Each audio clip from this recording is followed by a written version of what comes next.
always. Thank you for joining. I really appreciate y'all taking the time out of your day to go through this. Hopefully, at the end of this, we'll expand our thinking about what the digital age means and what that looks like. For those who are attending or registered to attend, if you I know sometimes for me, sometimes may not be able to always stay the entire time, or even as I go through some of this, I may go through this a little bit faster, but this presentation will be recorded. And so you'll get a copy of it. You'll get the slides as well. And so even if you have to drop early for whatever reason, we'll have a chance to review this and take it back. And again, for me, I sometimes need time to digest this or take some of the things that I've covered here and dive in a little bit further. And that's really one of the things I hope we get out of this. There are concepts and topics and things that definitely require digging into this a little bit more, right? Going and looking at the source or trying to find out a little bit more. The objective today is to help us think about how the digital age is changing banking. And for us, thinking about that, how to craft our strategy in relation to that, right? So the FinTech strategy going into this year and into the future. At the end of this, I'll open up for a bit of Q&A. Hopefully, we can dive into this a little bit further. And also, my apologies. This is meant to be a little bit more of a conversation and dynamic. One of my partners here is unfortunately not feeling as well. And so I hope that it doesn't take away from this and this does not come across as a lecture, but it's really, again, about sharing of information. So once we get into that, hopefully this provides a little bit more insight or sheds a little bit more light in some of these areas. So the first thing is what we're going to cover, thinking about the digital age. It helps us to have context in what we're looking at and understand where we're coming from and obviously where we're going and how those things have been moving. And they say that to understand where you're going, you must first know where you're coming from. And so that's a little bit where that context coming in. And then the thread that drives that innovation, or the two drivers, I think, that common thread through that innovation, we'll look at as well. And then taking that as from a lesson standpoint, how do we take that information and actually utilize it? So how do we compete? And, as you can see, customer first approach is always the way to to think about this. And that is what is the key driver, I should say, of those two drivers. That is probably the biggest one. The second one is I would say an offshoot of that, or it is somewhat subordinate to that, but they're very much tied together. So a little bit about me, Chuck Wakocha, for those who want to pronounce my last name. I've been with ProcessMaker actually almost a year now, but my experience in the FinTech space and in the SaaS space, especially with financial services, dates back to 2011. So I'm a little over 10 years specifically in this vertical. Prior to that, been in tech, I guess for my age, if you could tell my age by looking at me, I fall in that line between, a millennial, but with the digital experience, have the same, I would say, very similar approach to our Gen Zers and when we think about it. And as we think about how we approach things, we have to put ourselves in the shoes and in the seats of our customers and think about how they see the world. And that's what's going to govern this. I really enjoy understanding the market landscape and enjoy what's driving it. And that's kind of where some of these publications and features have coming from. It's really understanding the environment we're in, right? So that fastest growing industries, these things date back a little bit dated, I would say, but it is still about understanding how we look at things. Went to Harvard for an undergrad and UNC for my grad school and my MBA. I am part of ProcessMaker as a director here. One of the things I really get excited about with our company is the things that we do. And it's important to be, I guess, it's important to understand that you're doing things well, but it feels really good when the market understands the same thing, or really gives you the accolades to really validate that. And for us, is being a leader in this space, right? In our BPM, whereas the platform that we hang our hats on, but the solutions we also develop off of that. And one of my favorites is to really think about the easiest to use, right? You can have a fantastic product, you can have a fantastic solution, but if people can't use it, or use it to its fullest capability, that limits the effectiveness of it. So when you have a fantastic tool, when you have something that's designed incredibly, but it's still intuitive and very easy to use, that's a match. That's a combination that's really hard to beat. And then in that also is the easiest to set up and users most likely to recommend, right? So those things kind of go hand in hand. And when you combine all those elements, I think it really comes out to actually one of the main principles we're going to talk about today is how do we serve and deliver to our customers. So for us, as delivering to you as banks, and how you deliver to your external customers as well. And so this is just a snippet of some of those things that we've gotten as recognition. Where we deliver community banks is our primary focus, and that for me is where I really reside. We do also in higher education a fantastic job of delivering those, but our experience extends beyond those to other industries and other verticals. But as we're looking at focusing today, community banks is who really where we serve and spend a lot of it. And our CEO Brian Real, he really emphasized that we are committed to delivering the digital solutions that make financial institutions' processes easier, more seamless, and frictionless. And that word frictionless, you hear, and you'll see that a little bit later on as we go through this. So, for today's topic, right? Why we are here, why we're talking today, is understanding the digital landscape, understanding how things have changed and how they're changing, and what that means to us as financial institutions, what that portends to our future, and how we go from there, right? So apps like Venmo, Square, Chime, and many others have disrupted the banking world more than anything we've seen since the internet. And then as we look at the timeline, you'll see how that has kind of played out, and what that innovation really means.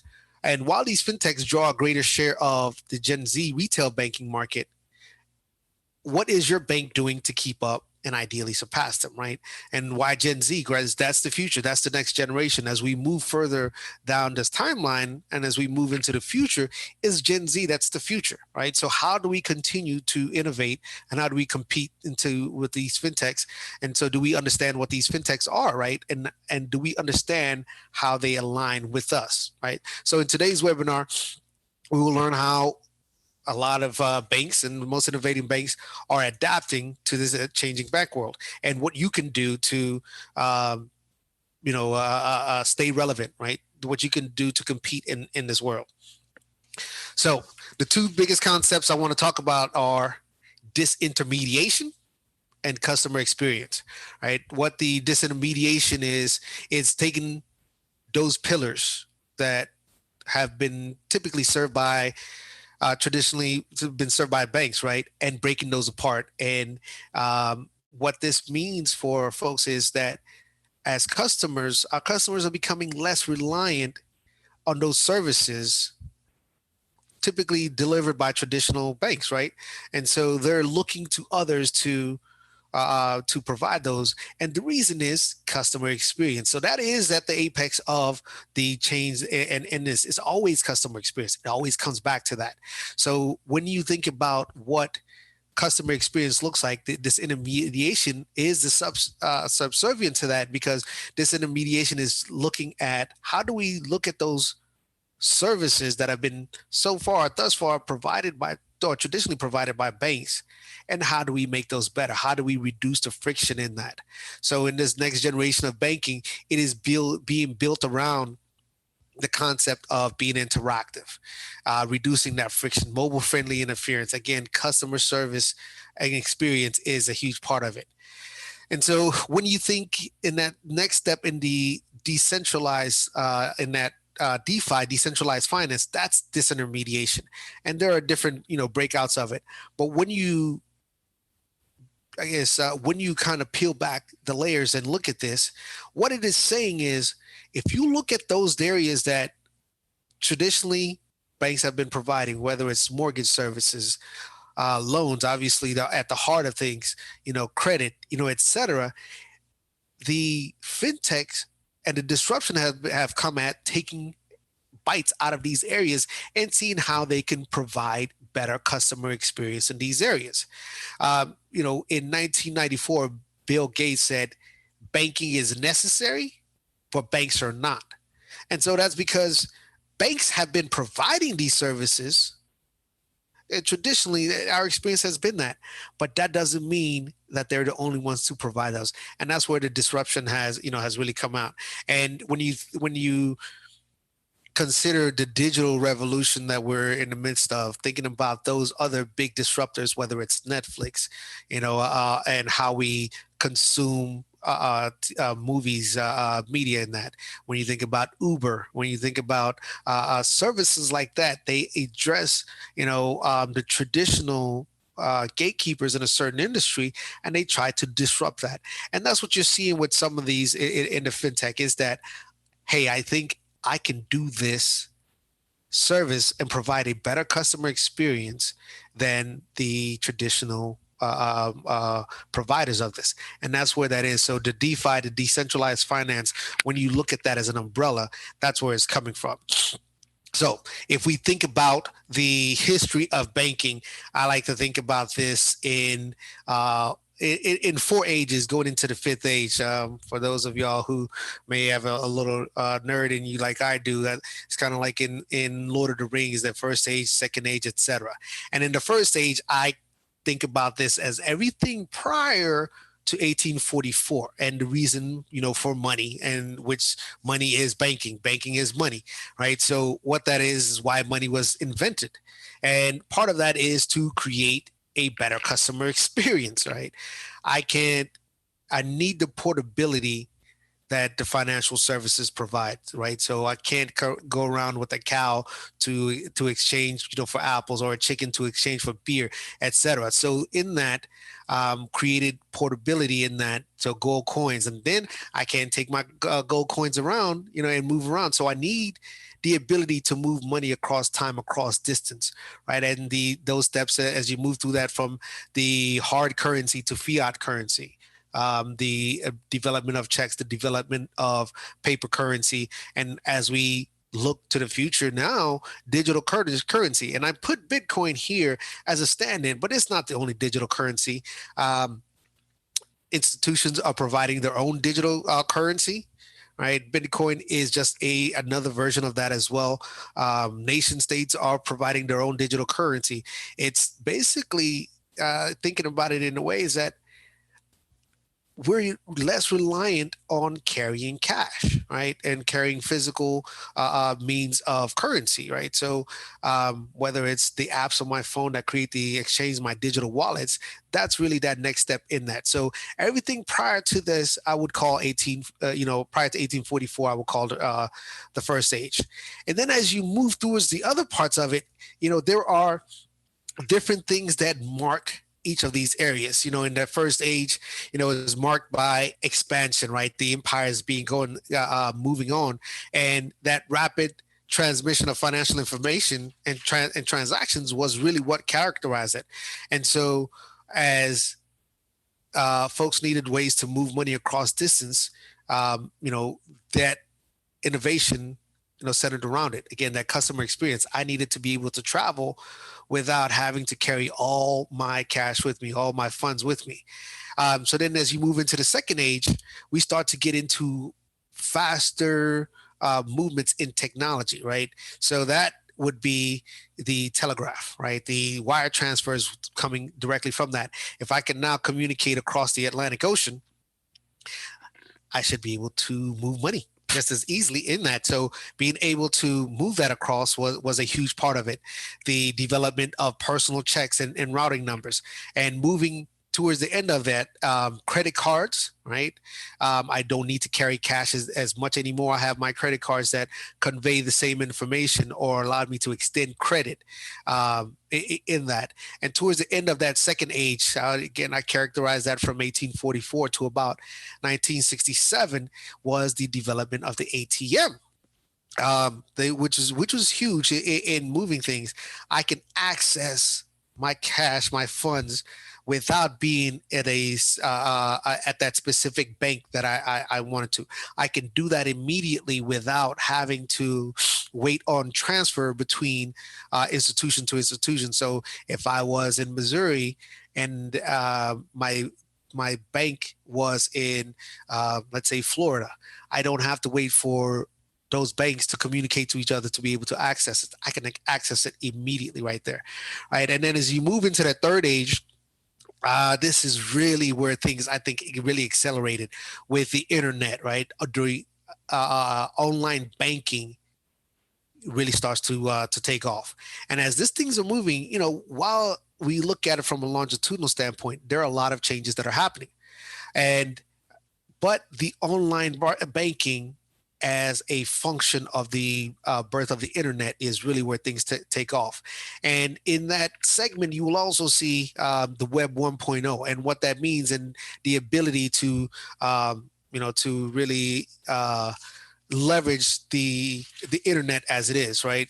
So in that all third age is also Jack Henry, the father of core banking, as we like to think of it. It's the ability to manage all the back end functions and centralize it in an area. And obviously, since then, major players like Fiserv, FIS continue to provide service. And I think between those three, probably account for close to 70% of the core bank users in that.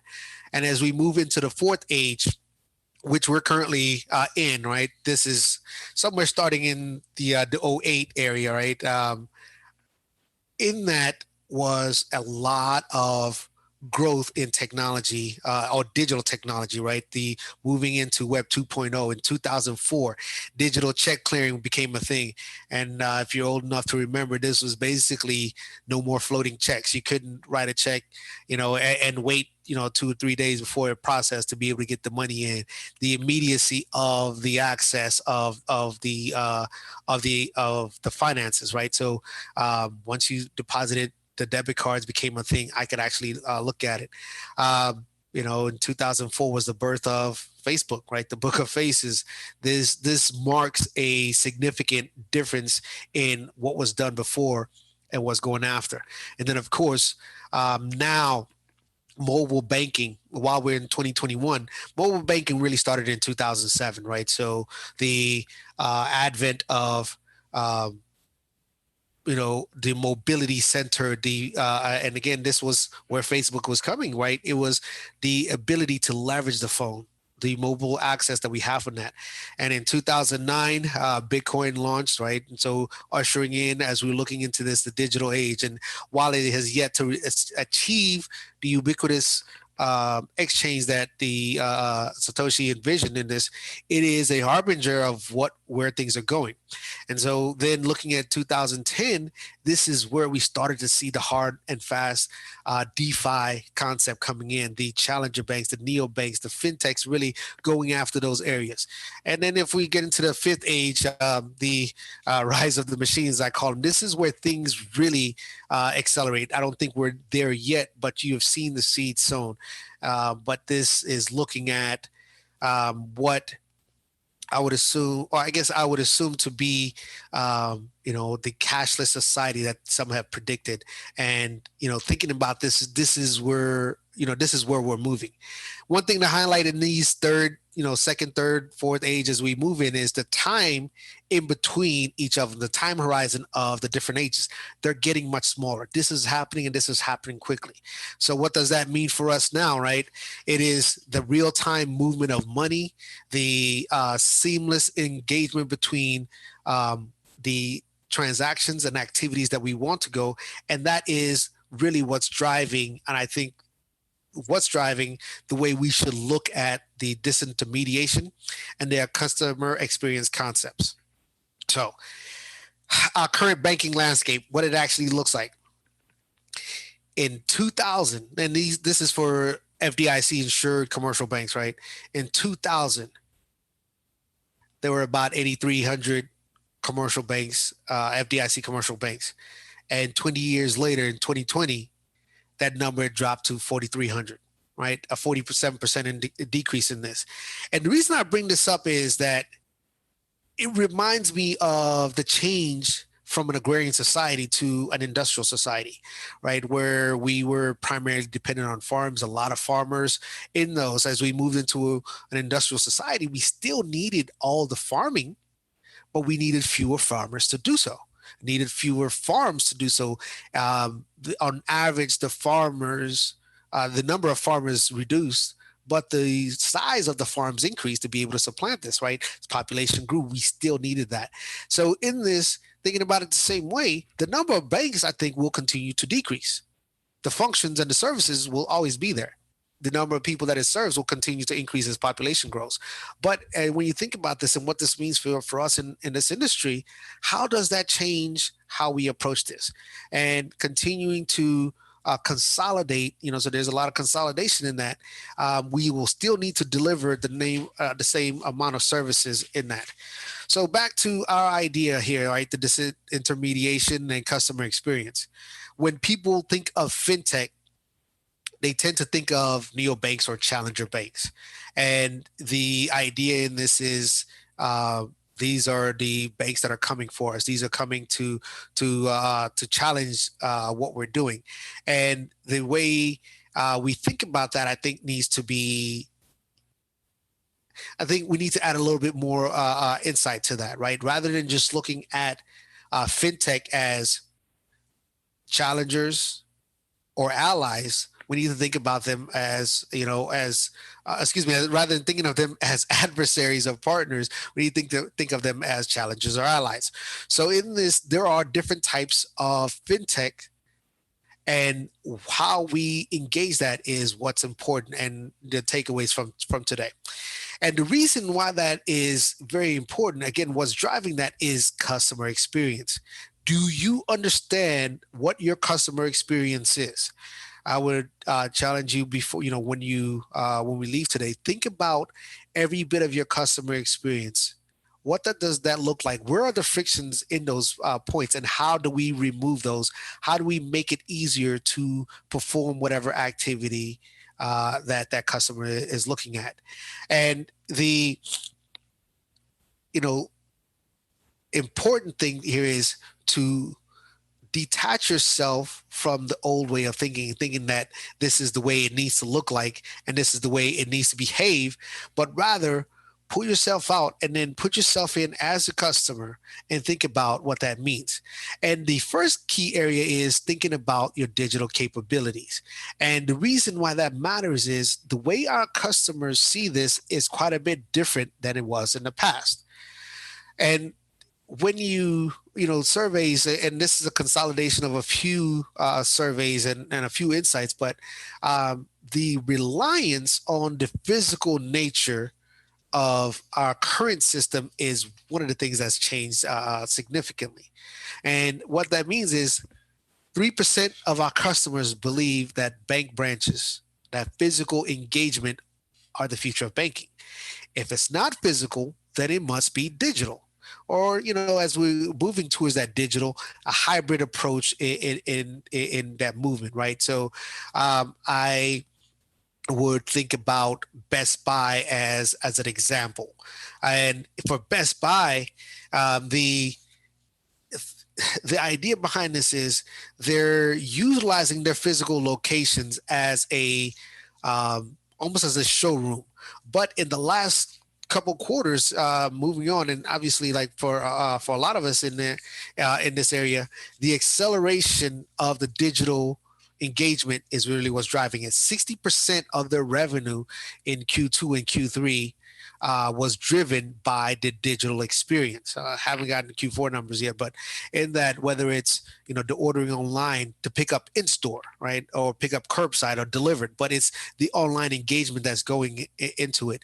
People tend to go in the physical locations to get a tactile experience and see it, but then they may shop around, or even in some cases, folks will be in the physical location and shopping on their phones, or they may shop at other places. Though they may look at it and get a touch for it, and then shop on it at Amazon.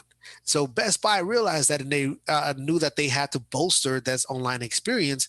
So in conjunction with the physical location, they created the hybrid two-part approach to this. So thinking about what that looks like, consider at this point the digital is where it's going. Right. So the next thing is 80% of customers, especially faced with the pandemic, feel uncertain about visiting a bank branch, and so they're increasing the use of their digital experience. And even as we've gone, in and out, or open and somewhat close or open again, you can't assume, or you shouldn't assume, that we will ever return to the levels of physical engagement that were once done. Once we've gotten a taste of this convenience of having the digital experience, it's not going to return. You see this by a lot of institutions who have reduced their physical footprint, but there's also a positive to be had with that as well. We'll look at that. And then 93% of consumers say that they trust their financial institutions over big tech companies. That gives us a win area, a way to think about how do we compete in this. Is we still maintain a lot of trust that tech companies or these challenger banks may not have, and we'll talk about that here shortly. But another takeaway in this, where we're going, and this number continues to increase, but 34% of millennials would rather have their teeth cleaned than call into a support line. So that is that physical engagement. I'd rather most of the things that I need can be answered with a chatbot, right? Most of the things can be handled with the FAQ. So rather than going through and reading through the FAQ, an AI or RPA-driven process can help me get right to what I need without dialing in, going through those automated systems, but getting right to what I want. And that's millennials, not Gen Z, right? That number is much higher for Gen Z. So back to thinking about FinTech.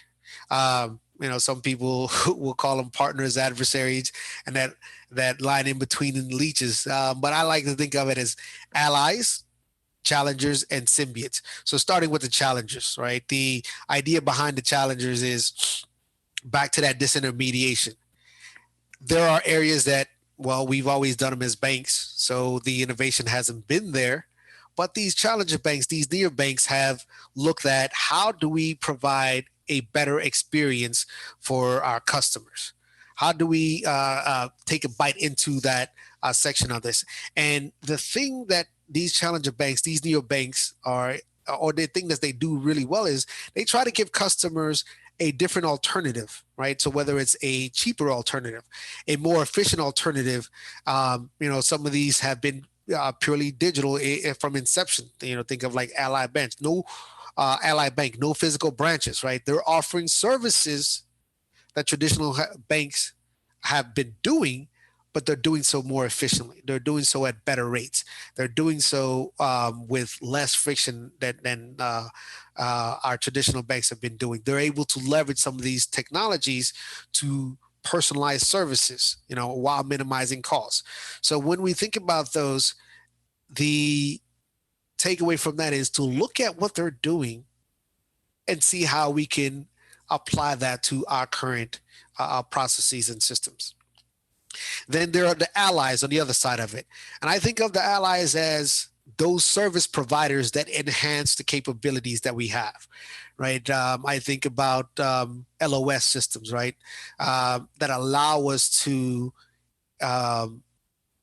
originate a loan, to evaluate and do the credit analysis of the loan and process it, where, on average, you say in 2011, 12, it could take us 30 to 45 days to process a loan, right? Go through the entire process. Now, 14 days is considered a long time, right? If you can't get it out in 3 days, then you should be able to look at this for a little bit faster. And in some of these cases where you're looking at microloans or loans under 100K or 75K, being able to get an immediate answer, right? Being able to run this, even the extension of credit or credit cards, want to get a immediate answer. So these allies are the fintechs or the tools that allow us to do this faster, to do this better, to process more loans, to provide those services in better ways. And then in between that is what I would consider the symbiotes, right? Those who, in similar to the allies, it's not services that we have been traditionally able to provide because we didn't have the capabilities or the resources, but we do have the trust, we do have the customers, and we can align with these fintechs to deliver these. There's a bank here. Actually, let me, if I recall, that it was First Bank in Texas. My notes here, but what they're doing, they align with a credit card provider to be able to provide this rather than providing the service themselves. And so this credit card provider is able to leverage the charter of the bank. They're able to leverage the resources of the bank and provide this. And the bank is able to provide this service to their customers without having to build this out. So you have these areas to consider. And I had a slide that, that would elicit a lot of these when you think about the picture of what that could mean. There are different providers in this, and a great way to think about these is connecting with us or with other leaders in this market to understand what that looks like and who those actual players are, and importantly what that means for your institution or how that would fit into your institution's ecosystem. All right, so I've talked a lot about creating context and understanding what this means. So how do we compete as a bank? What does that actually mean? Right. So the most important thing is you have to expand your digital capabilities. Right. As a bank, we think that the physical location is where it is, but as Bill Gates said way back in 1994, right, banking is necessary, banks are not.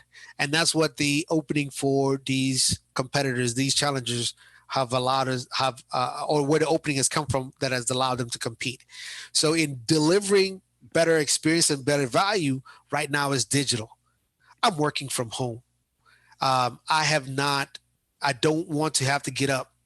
And while I am dressed, I don't want to have to get up, get in my car, and drive up to a bank to conduct whatever transactions that I want. I want to be able to do that in the comfort of my own home. I wanted to be able to do that where I'm at. And one of the biggest areas in this is the omni-channel experience. So meeting our customers where they're at. So whether it's a desktop, laptop, tablet, phone, being able to deliver that better experience and that better value in that. So the digital experience allows me to do that. So considering that as probably one of the most important things you can do, how do we expand our digital capabilities? And one of the key areas is account opening. Do I really need to go into a branch to open up an account? Not in this day and age anymore. I should be able to do it, and I should be able to do it very well and very quickly and very easily. So the next thing is, what are banks doing? Some of those are taking a hybrid approach, a two-speed approach. We're not saying stop what you're currently doing, stop what you've built your the house on that foundation, but start to build out those digital capabilities. A few banks are taking this hybrid approach a little bit deeper by creating an entirely brand that's digital. And if you look at, they'll have two different websites, and if you look at one of them, it is still the traditional. It's still what we're used to, and this other one looks very much and similar to every digital native bank in these challenger banks, and it allows them to compete in those without cannibalizing their existing customers. It also allows them to reach and extend their reach beyond those traditional customers and look at attracting the millennials, attracting the Gen Zs, without doing it at the expense of our boomer generation or Gen X generation, to do this. So that hybrid approach allows me to take this current while we're maintaining this and moving into this. A good example of that was Netflix, right? At the time when Netflix introduced a digital experience, they were still moving with their physical disc. They were still mailing those, and I think there's still a handful of people who get discs. Generally those who don't have access to high speed or solid Wi-Fi. And if you think about, in contrast, the Blockbuster, right? Blockbuster was a huge leader in this, but I mean, think about what that experience looks like compared to the experience for Netflix. Kind of like going to the branch, I'd have to get up and go down to the Blockbuster location and scan the wall of new releases, hoping that out of the new releases that I want, the 5 discs or 10 DVDs or even VHSs that were there then are available. So I can get there and find out that I got all the way up here and those discs were not available. So I just wasted a trip. Or I can get there, get the disc, and then still have to wait in line forever to move to get what I want, rather than being able to browse through the the selection digitally.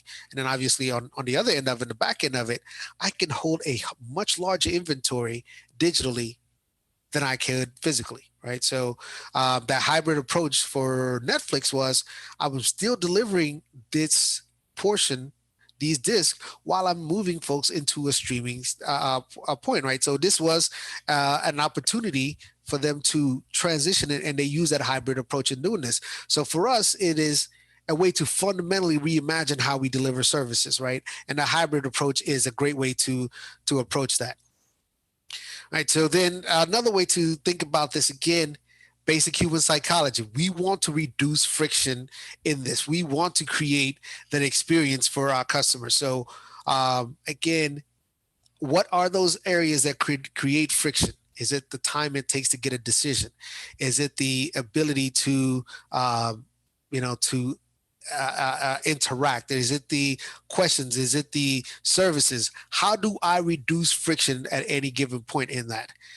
One of the important things that is, I guess, integral to all of this is identity verification. And I want you to think about this as a gateway, right? This is an entry point into this. In a physical location, we assume that the person who walks in is who he or she says they are, right? So we get a lot of that done. But digitally, we don't always know who is on the other side of the computer or the other side of our digital landscape there. So the ID verification is a way for us to validate who those are. So in thinking about what you probably should do in driving this digital is, how do we address that? How do we identify who those persons are? So those can be done in any number of ways, from your online banking validation to the allies, all right, those symbiotes that we would bring into our ecosystem to validate these. So there are a lot of identity verification tools, not only from the various activities in establishing a new customer relationship and opening an account, whether it's retail or commercial, that would allow us. But that gateway then opens up the rest of the services, right? We want to be able to interact with the people that we know, that we trust, right? And they trust and know us. So once we go through that gateway, then all those other services are available to us. The connected integration, right? That I see as probably one of the most important things in doing this. And an example that comes to mind is Boeing, right? The integration is connecting all these various moving pieces into a seamless and unified experience for the customer. Again, that customer experience, right? When I think about that, when you look at Boeing is actually, so as a plane, they are an orchestration company, really, when you break it down. This unitary object, right? This singular plane, when they deliver it to American Airlines or deliver it to Delta, is composed of multiple pieces and different components, and those are usually provided and developed by different manufacturers. When you break down this plane, what it looks like is, the fuselage, the main component of it, may be provided by one company. The electrical components may be provided by another company. The chips may be provided by Intel. Like all these various areas, what Boeing is masterful at is taking all these pieces and connecting them. So orchestrating this to provide a unitary service. So when you think about this, in the approach is, how do I connect these other pieces? And for those who, may be thinking about this and not as technologically savvy, think about APIs, right? So that's a word that you should probably become familiar with. And what that really is in simplified ways is the ability to connect and integrate these various pieces. So when we think about all those services from a bank standpoint, this is the way we consider this and look at this from, for ProcessMaker, for an account opening process, right? We're connecting and orchestrating these various moving pieces, whether it's the core, right? The core banking providers, those different IDV tools, and the things that help us in our KYC and KYB portions. Remember, we talked about the gateway, how important it is for us to know who we're dealing with, right, and who's dealing with us. From their standpoint, that validation of it is, and then those various pieces from the e-signature, the CRM, our document management services, the banking software, and all of those things there that allow us to provide that seamless approach. And this is for account opening alone, right? It's the orchestration, right? The integration of those tools that really drive that. So when you think back to the connected channel integration, that's an important key to look at. Very often before we go into these things, for us, we take the time to understand what that ecosystem looks like. For the institution, right? What are those different pieces that need to be integrated, and how we best integrate it to leverage those? And many of us know, having been through this, we'll buy a great tool or great service, but because of this lack of integration, it'll collect dust, or we're only using 10% of it, 20% of its capabilities because of the lack of integration, or it doesn't provide us the value that we thought, because there are still parts of it that, because of that lack of integration, we're still doing manually, or we're not, again, achieving the efficiency that we would have hoped for. So that integration is a huge part of it, and is critical to maximizing it. And then the last part of it, I think, is conceptually, the branch dependent service has us in a limited area, right? But being digitally, I can expand my footprint. I can broaden my customer acquisition area. I can broaden the types of customers that I engage and I attract and I retain, right? So we talked about that hybrid approach earlier, where I can provide a different experience, right? And that customization of it, right? So based on where I'm at, just to give you an anecdote, I live in North Carolina. I've been here since 2011, and when I first moved here, there I had primarily banking with Chase. I know, right? But there was not a Chase Bank in the state of North Carolina. It was dominated by Bank of America and Wachovia, right? As they now, and Wells Fargo, right? So first couple of years, I didn't even look at a physical location. I didn't need one. I was able to deposit my checks. I was able to completely live off my phone or digital, right? And even to this day, that has only continued, right? I currently actually have 7 different bank accounts for different reasons. So when I'm thinking about this, I'm thinking about myself. I have different bank accounts for different purposes and different reasons, because I can get a better rate for my mortgage here. I can get a better car loan here. I can get a different service in those. So I look at this as an approach that, had it been provided by one party, but the ability to service those needs, I would have considered going through one person. But I am looking for that most frictionless way, right? The approach with fewer bumps. And that's kind of where my situation is. So when you think about that in the digital approach, how do we provide a better customer experience? How do we deliver a frictionless approach? And first and foremost, just start with what you have, right? Starting with the technology that you have, making sure that it's better orchestrated and better integrated. And when you're adding technology, make sure that it fits into that ecosystem, right? The APIs, again, thinking about how do we integrate those pieces, but start with those areas that you are not providing as well of a service, and look for allies to provide those services. So whether it's loan origination, whether it's account opening, whether it's credit cards, think about how we provide that. And that is what will allow us to better compete against the challenger banks, because the reason that they're challenging and competing is they're able to provide those services a little bit better than we have, right? And so that gives us the ability to compete compete a little bit better in this. So, a couple takeaways. When we think about these challenger banks, these neobanks, and fintech in general, right? While there's a difference in operation, right? Even like some of these challenger banks may not go through the regulation and scrutiny that we do as well. But at the end of it, this is the environment that we're in, but the goal is the same. And that goal is to attract and retain customers with a highly reliable, secure, and personalized interactions, right?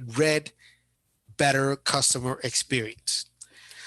And so, the last thing there is we have to innovate, right? So looking at those pieces there, innovate or be left behind, right? This technology is here to stay, and it's continuing to accelerate as we move into the fifth age. It's right upon us. How do we continue to innovate? So appreciate guys letting me drone on for a little bit here. I want to open up for a Q&A. And so now I'm allowing for you guys to talk here. If you do have questions, you can utilize the question button, or you can add a chat, or you can just open up and let's have at it. All right, I got a private chat here that asks a little question. So thinking about all of these, how do we know which ones are better suited for us? So that's a very broad question, right? And the way I'm reading this is when you're thinking about those two fintechs, the challengers versus the allies, right? It's hard to say that without understanding your specific situation. Way in my sales days, the thing that always comes to mind is prescription without diagnosis is malpractice. So as always, the first thing is understanding what you currently have and understanding what you want to achieve, right? And in that, there's a gap. So that gap analysis is looking at what do we want to accomplish? How do we want to deliver our services? And what do we currently have right now to deliver those? And in that gap in between, we'll answer, where you go from that. So if it's right now, because of the last 2 years, the ability to open up accounts digitally is really what we need, because at the start of the pandemic, shutting down branches, shutting down in-person interactions really hampered our ability to open up these. Then you have to look at who are the best providers in this space, right? Same thing with loans, right?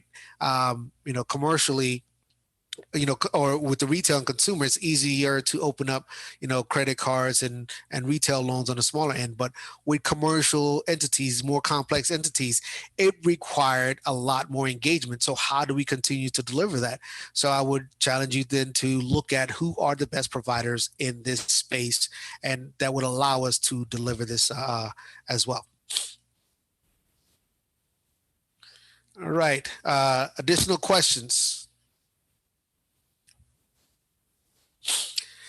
And as we're looking at this as well, by registering for this webinar.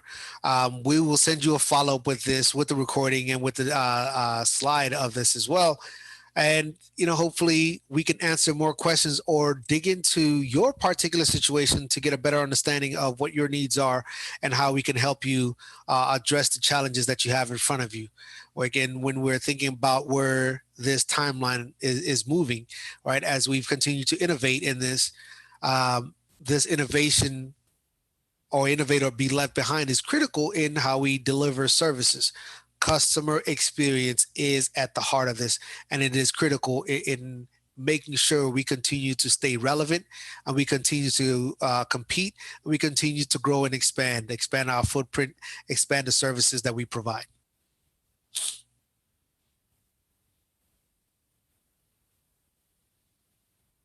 All right. One more question in this.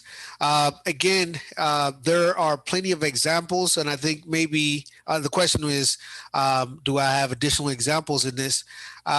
Thinking about where this is, again, that's a broad question there. The examples or the providers in some of these, it's not always, mutually exclusive.